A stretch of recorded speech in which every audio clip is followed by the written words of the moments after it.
Mama Kemi sat hunched on the cracked mud floor of her tiny clay hut, her back pressed against the wall, a flickering lamp casting tired shadows around her. Before her lay a small pile of copper coins, dull and insufficient.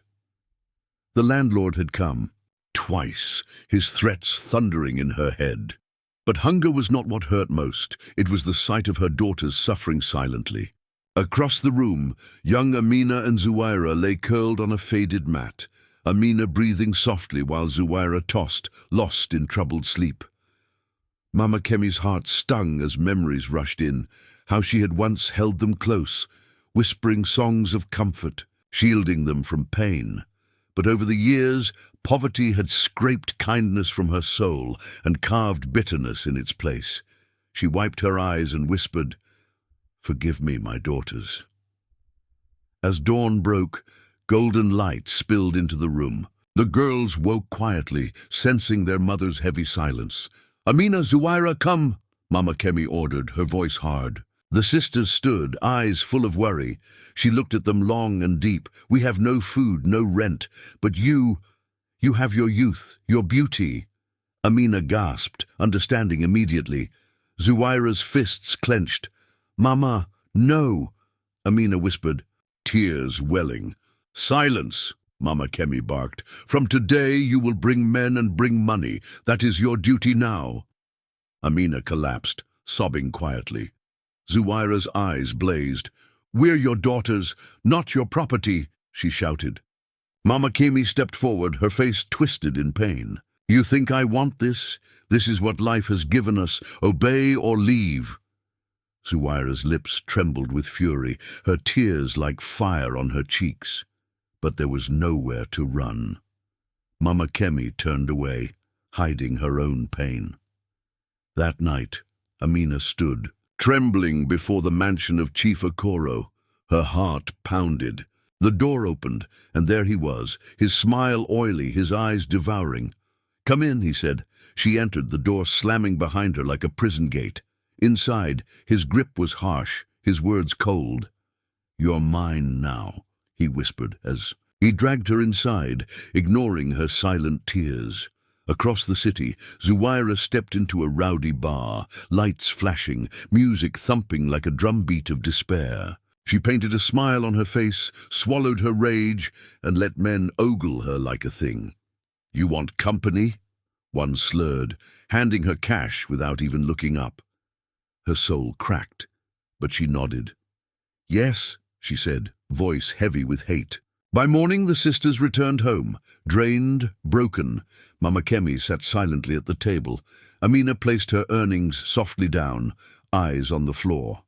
Zuwaira dropped hers with disgust, glaring. Their mother counted the money, never meeting. Their eyes, "You did well, bring more tomorrow," she said hollowly. Amina stumbled into the back room, collapsing into tears. Zuwaira stared at the wall, her rage burning until she grabbed the cracked mirror and hurled it to the ground. Glass exploded around her like shattered truth. Blood trickled from her hand as she sank to her knees, whispering, "I hate her. I hate this life." And in another corner of the city, Chief Okoro lit a cigar, smug in his triumph, unaware of the storm he had helped to awaken. In a dim office, lit only by the eerie glow of a dusty lamp, Chief Baraka leaned back in his chair, a twisted grin crawling across his face. On the screen before him, the hidden camera showed Kamaria's innocent, tear-streaked face. "She will make me rich," he whispered, hunger in his eyes. Across town, Kamaria stood before a cracked mirror. In their hut, touching the bruises on her arms and neck, ghosts of the night before. She pulled her sleeves down quickly as Mama Kemi entered, her expression stone cold. "Go to the market," she said without emotion, counting coins like bones. Kamaria looked up, hoping to be seen, but her mother turned away. Her indifference stabbed deeper than any blow. At the market, Kamaria kept her head low, the weight of shame crushing her. A gentle voice broke the noise. "Kamaria!" She turned to see Malik, the kind schoolteacher with warm, knowing eyes. "Are you all right?" he asked softly. Kamaria forced a weak smile. "I'm fine," she whispered. "No, you're not," Malik said gently, stepping closer. "Let me help." But shame clung to her. She backed away. "You can't," she said, and fled into the crowd. Meanwhile, Zuwaira had reached her limit. Rage erupted as she faced Mama Kemi. "You sold our dignity!" she cried, shaking. "We are not your cattle!" Mama Kemi slapped her, sharp and cruel. Zuwaira staggered back, tears burning. "You ungrateful girl!" her mother shouted. "You know nothing of hunger." Elsewhere, Kamaria stood once again in Chief Baraka's mansion, trembling. He held up the video, his voice a threat. "If you stop coming, I'll show this to everyone. Your shame will never leave you." Kamaria's breath caught. Outside, Malik stood by a tree, having followed her. When he saw her through the window, so close to Baraka, his heart shattered. Misunderstanding everything, he turned and walked away, wounded and betrayed. Kamaria never saw him. She returned home and sank deeper into herself, haunted, voiceless, lifeless. Zuwaira watched in silence, anger simmering. Determined to fight back, she began secretly stealing from the men who used her, grasping tiny fragments of power. One evening, Mama Kemi, her eyes gleaming with greed, counted the day's money. "This isn't enough," she snapped. "Bring more." Kamaria said nothing. Zuwaira only glared, hiding stolen jewelry inside her blouse. That night, she sat beside her sister and whispered, "We can't go on like this. Please, Kamaria, be strong." Kamaria's eyes lifted, full of tears. "I'm broken," she said, voice hollow. A sudden knock at the door startled them. Kamaria opened it slowly. Malik stood there, soft-eyed, pleading. "Let me help you," he said gently. "You don't have to suffer alone." Her heart ached, aching to say yes, but shame locked her mouth. "Forget me," she whispered. Malik stepped back, pain in every line of his face.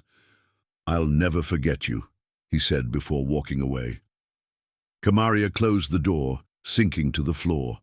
Late that night, Zuwaira burst in, shaking, bleeding from her lip. "What happened?" Kamaria cried. Zuwaira trembled. "I stole from the wrong man. He caught me, and he said next time he'll kill me." Kamaria clung tightly to Zuwaira, their bodies trembling in the dim silence of their one-room hut, their breath heavy with fear and exhaustion. Deep down, Kamaria wondered if they would ever truly escape this nightmare. When Mama Kemi entered, her stare was icy, directed at Zuwaira with cold contempt. "This is your fault," she snapped. "I warned you not to be foolish. Now suffer the consequences." "Mama, look at her!" Kamaria cried out, her voice shaking. "She's your daughter." But Mama Kemi turned her back, her bitterness sharper than knives. Zuwaira buried her face in her sister's arms, sobbing. That night, Kamaria, desperate and shaking, ran through the dark streets to Malik's home. When he opened the door, she collapsed into his arms, broken. Through her tears, she confessed everything. Chief Baraka's threats, the beatings, her mother's betrayal. "I'm trapped, Malik," she sobbed. "He owns me." But Malik held her with quiet strength. "You're not alone anymore," he whispered. "I'll stop him. I'll get you out." For the first time in months, Kamaria felt something like hope. But the next morning, Chief Baraka called her. His voice was cold. "Tonight, you come to me. Obey, or everyone sees the video." Fear clutched her, but deep inside, a spark had been lit. "Yes," she replied softly, but in her heart she was ready to fight. That evening, Chief Baraka hosted a lavish party, the mansion glowing with lights and laughter. Kamaria arrived with dread in her chest, but Malik had promised to be close. Chief spotted her and grinned cruelly.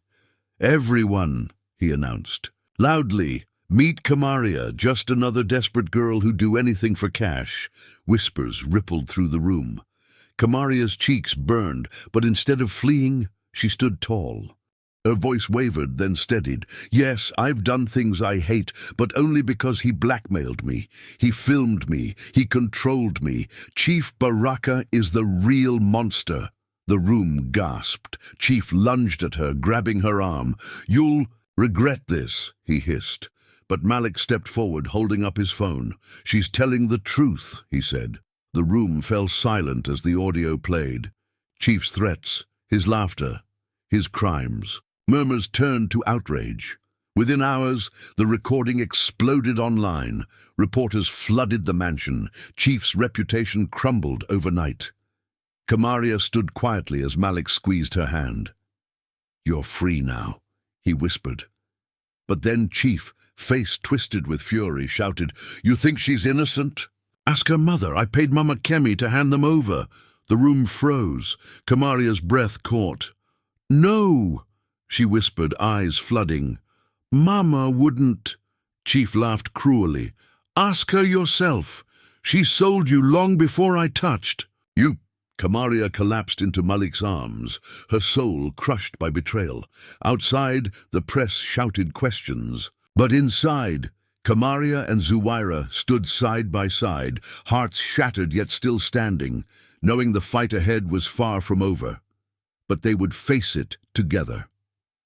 Kamaria and Zuwaira stood frozen at the doorway of their mud-walled home, their hearts storms of grief and betrayal. Inside, Mama Kemi sat at the table, her eyes hollow, her soul heavy with shame. Mama, Kamaria said, voice trembling, tell us it's not true. Tell us you didn't sell us. Mama Kemi couldn't meet their eyes. I had no choice, she whispered. No choice? Zuwaira shouted. You destroyed us. Mama Kemi rose slowly, her face streaked with tears. Yes, I betrayed you, she said, but poverty stripped everything from me, my heart, my strength. I was desperate. Kamaria's voice softened despite the pain. Mama, we loved you, and you traded us away. Mama Kemi collapsed to her knees, weeping. Forgive me. I've cried every night, wishing to undo it. Kamaria knelt and embraced. Her whispering, the past is gone. Let's build something better. But Zuwaira turned away, fire in her eyes. Forgiveness, never. Please, Zuwaira, Kamaria pleaded. No, Zuwaira shouted, her voice raw. She destroyed our dignity. She is not my mother. Mama Kemi looked up, whispering, our child.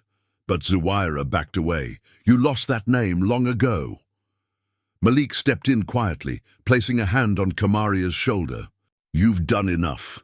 It's time to leave this pain behind. Kamaria looked at both of them, her mother's brokenness, her sister's rage, and took Malik's hand. I must heal, she said. Mama, please try to heal too. Zuwaira stood alone, arms crossed as Kamaria left. Mama Kemi stayed kneeling, weeping silently. Days turned into weeks. Mama Kemi grew weaker, illness draining her. One rainy afternoon she whispered, Zuwaira, come here. The girl hesitated, bitterness clinging like thorns. But when she saw her mother frail in bed, she stepped closer. Mama Kemi reached out, voice trembling. I'm sorry. I loved you. Don't let this hate consume you. For a long moment, Zuwaira stood still. Then tears came, uncontrollable, raw. I wanted to hate you forever, she said, but I miss loving you. Mama Kemi opened her arms. Zuwaira collapsed into her embrace, sobbing. That night, the healing began. Across town, Kamaria had started teaching children, her dignity returning piece by piece. With Malik beside her, she smiled again. Each evening, she brought medicine to her mother, and Zuwaira stayed close. One quiet night, Mama, Kemi holding both daughters' hands, whispered, Thank you. Your love saved me. She smiled softly, then slipped away in peace. After the funeral, Kamaria found a box under the mattress, stacks of saved money. She kept it for us? Zuwaira asked. Yes, but we can't keep it, Kamaria replied. They donated it to a shelter for abused women. Their hearts felt lighter. Weeks later, Kamaria married Malik in a quiet ceremony. Zuwaira opened a clothing stall, proud and steady. At their mother's grave, they whispered, "We forgive you. Your pain made us strong." In the distance, the disgraced Chief Baraka watched from shadows. Kamaria saw him once, then turned away. They didn't need revenge, they had peace, because money made in shame destroys the soul. And dignity. Dignity is priceless. If you were Kamaria or Zuwaira, would you have forgiven her or walked away forever?